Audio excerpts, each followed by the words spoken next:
Los pueblos olvidan, pero la tierra no. Eso lo aprendí cuando me mandaron a supervisar la venta de un terreno heredado por mi familia en el norte de Veracruz. Era un rancho abandonado desde hacía más de 70 años, perdido entre la maleza y los rumores. Mi abuelo siempre hablaba de ese lugar con un tono evasivo, como si fuera un recuerdo que prefería no tocar. Cuando murió, descubrimos que legalmente aún era nuestro. La idea era sencilla: debíamos limpiarlo, tomar unas fotos y entregarlo a la inmobiliaria. 3 días máximo, eso era suficiente. Llegué solo, en una camioneta rentada. La brecha de tierra estaba casi desaparecida por la vegetación.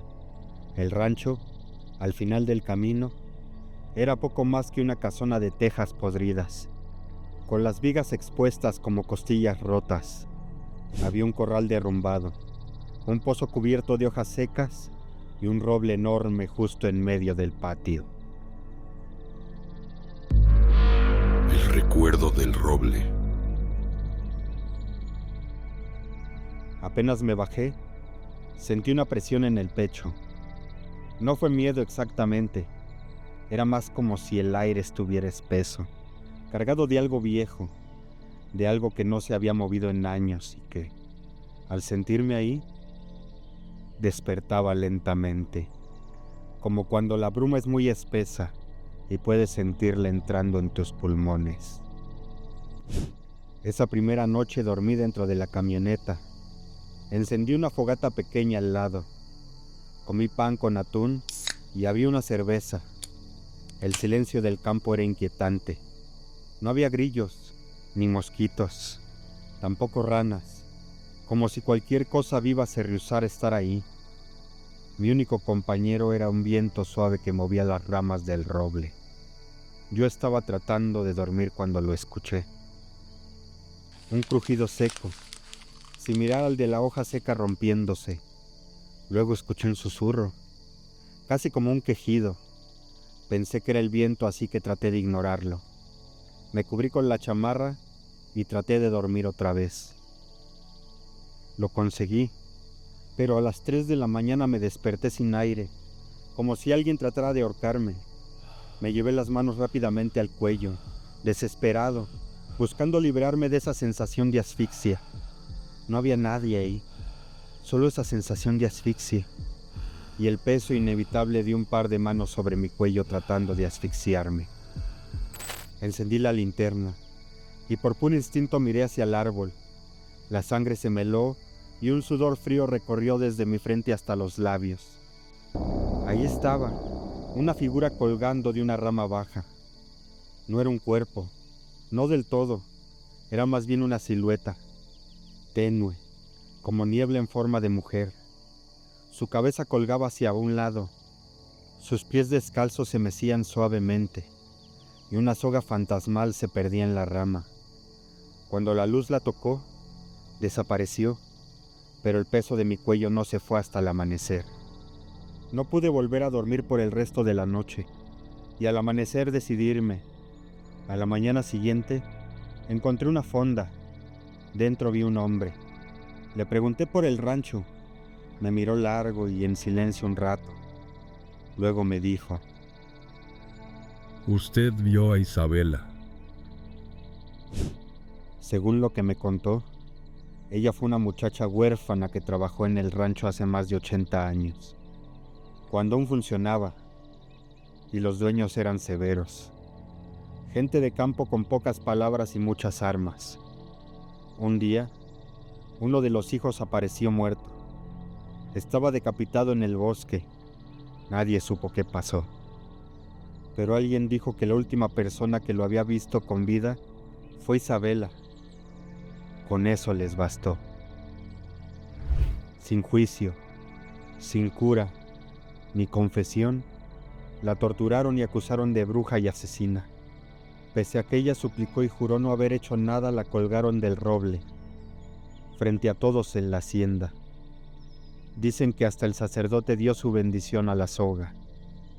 El viejo me miró con lástima y continuó: Y ahí quedó, señor. Dicen que los árboles guardan el sufrimiento y que ese árbol la guarda. Quien se le acerca, la siente. Extrañado, le pregunté qué significaba eso. No siempre la ve, pero sí la carga. En el cuello, en el alma. Hay quienes sueñan con ella por semanas. Otros simplemente no logran despertar. Si quería espantarme, lo logró. Le ofrecí dinero para que me acompañara de vuelta y me ayudara a tomar las fotos del terreno. Él se negó rotundamente. Me dijo que había cosas con las que no se juega, y para él, Isabela era una de ellas. Tuve que volver solo. Ese segundo día traté de mantenerme ocupado. Pensé que si lo hacía y ella aparecía quizá no la notaría. Tomé fotos rápidamente con el celular. Caminé por los límites del terreno e intenté ignorar el roble, pero era imposible. Tenía una presencia que dominaba todo.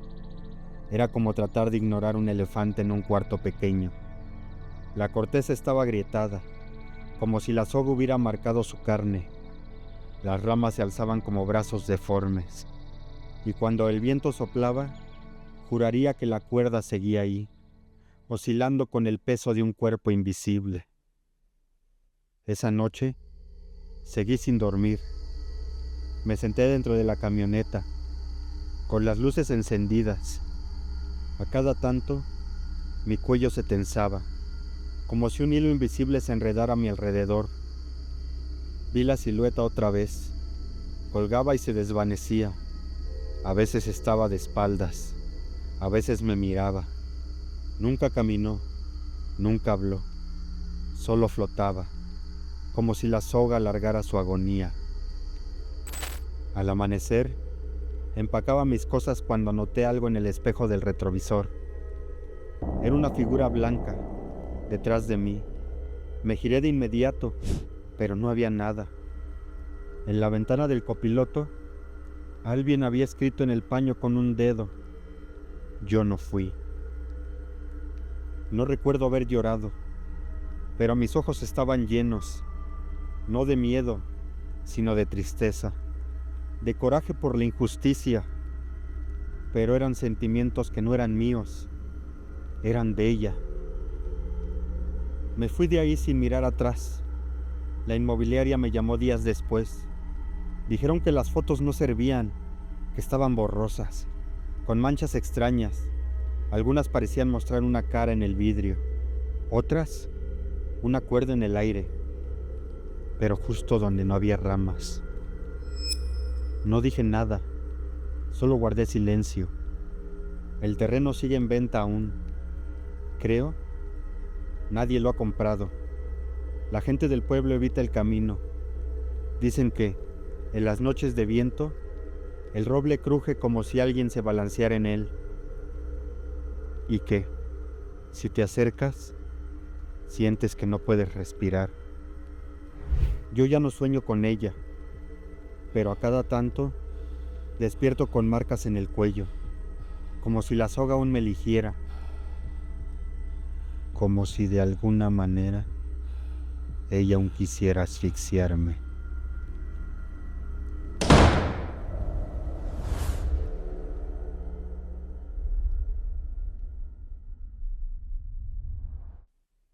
Isabela no descansa porque no ha encontrado justicia. Murió bajo la bendición de un sacerdote y el odio de una familia que prefirió un culpable a la verdad. Hoy, el roble sigue ahí, apretando su cuello y el de cualquiera que se atreva a invadir su agonía. ¿Crees que el alma de alguien inocente puede perdonar alguna vez a quienes le arrebataron la vida? Te leo en los comentarios.